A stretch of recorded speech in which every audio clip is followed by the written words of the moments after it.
Amerikalı ekstrasens Sushel adında biri deyir ki 2026-cı il və bundan sonra dünyada təbii fəlakətlərin çox olacağını deyilir deyə Azərbaycan mediaları onu paylaşır. Bu arada deyən. Maşallah, bu arada qusardayam. Özlərinə xeyir, dəyər verməyən, nə bilim, belə onun buna dəyər verən belə ərəbə ona buna dəyər verən, öz ölkədə özünüzlə yaxşı istirahət eləyə bilməyən, öz ölkədə özlərini yaxşı istirahət eləyə bilməyən,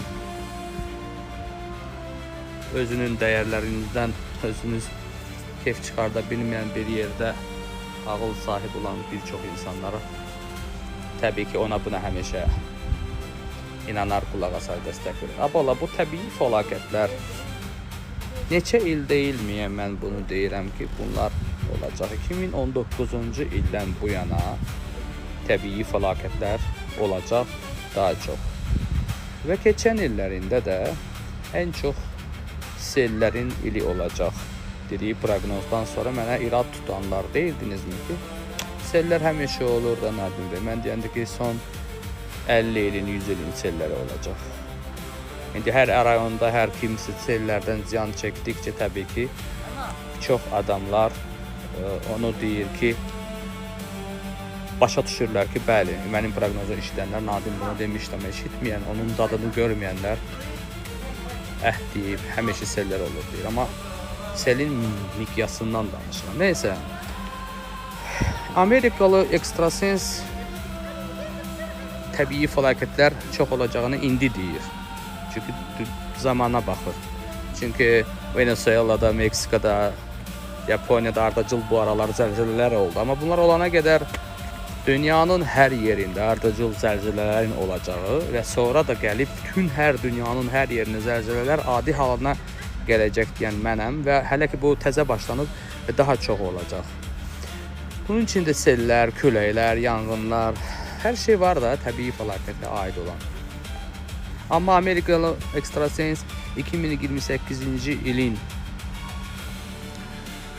sentyabr aya qədər Azərbaycanda 8 civarında zəlzələ olacağını deyibmi? Eminlə 2028-ci ildə Azərbaycanda 8 oranında zəlzələ olacağını Amerikalı ekstrasens demir. Bax, bunu Azərbaycanlı ekstrasens deyir. Amerikalı ekstrasens belə deyir. Utanmırsınız, Amerikanın dediyin ekstrasens, dediyin proqnozlar. Mən sizin Azərbaycan ekstrasensi neçə illərdir bağırır və onları da yaşayırsınız. Niyə siz demirsiniz, ay medialar?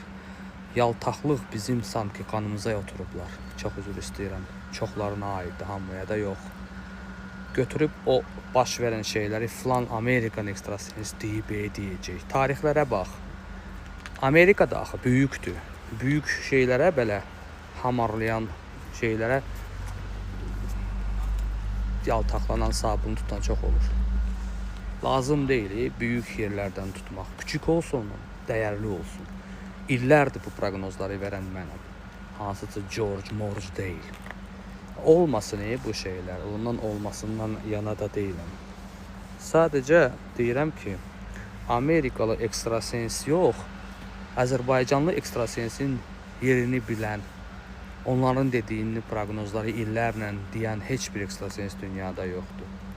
Sizə bir arada da Nuh gəmi eləyən peyda olmuşdu. Onu da paylaşırdınız. Mən o zamanı da dedim ki, elə şey olmayacaq. Niyə demədiniz ki, Azərbaycanlı ekstrasens dediyin düz çıxdı, olmadı elə bir şey.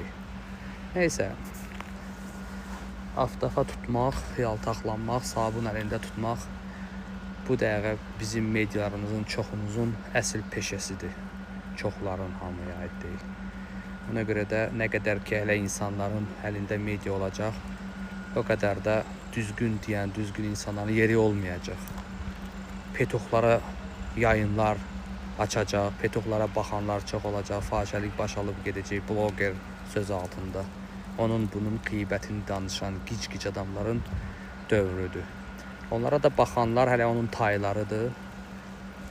Mənə baxan, mənim kimi ziyalı, sözü düzünü deyən, idman ustası və ya nə bilim orada hər hansı bir həkim, hər hansı tarixçi, onlara baxan, onlara fikir verən yoxdur. Harda gic-gic adamlar var, onlara baxır və onlara baxan cəmiyyətin savadı, ağlı hansı dərəcədə olmalıdır ki, onlar düzgün olduğunu araşdıra bilsin. Sözüm hələ o taylarıdır. Ona görə də elə onun kimi o təbiətdən o cür olan adamların 2028-ci ildə baş verəcək zəlzələdə tək onlar Allah bir yerə yığsın, orada onları qoy o zəlzələdən geçsinlər, biz də onlardan canı tutaraq. Savadlı, normal insanlara öpürəm, var olun. Bir də bir bloger tutuldu ya avariyadan. Bax nə qədər ondan bildiyimdə bu cəmiyyətin əsaslı səviyyəsi. Kəşk bir qazinin, bir Misir Mərdanovu, nədir var o. Onun da dalınca, onun kimi insanlar da belə dəstək olardı. Mənim qonaqlarım da gəldi. Rasiyadan qonaqlarım gəlib. Gedim. Onlar tarım bitki çörəyi verim. Bu arada proqnozda bitirdim. Allah sizi həqiqətən də baş verəcək bu təbii fəlakətlərdən 2028-ci ildə baş verəcək Azərbaycanda böyük zəlzələdən 8 oranında 8 rəqəmi görürdüm. Həmişə onu açıqlamış oldum. Onu bir daha yenə açıqlayacağım. 8 oranında zəlzələ Azərbaycanın sentyabr ayına qədər 2028-ci ildə gözlədiyini bir daha xatırlayıram. Bunu hələ ki deyən heç kim yoxdur. Dünyada zəlzələlər çox olanda artıq bu barədə danışanda çox olacaq. Sağ olun. Olmasın amma istəyərəm, ümid edirəm. Sağ olun.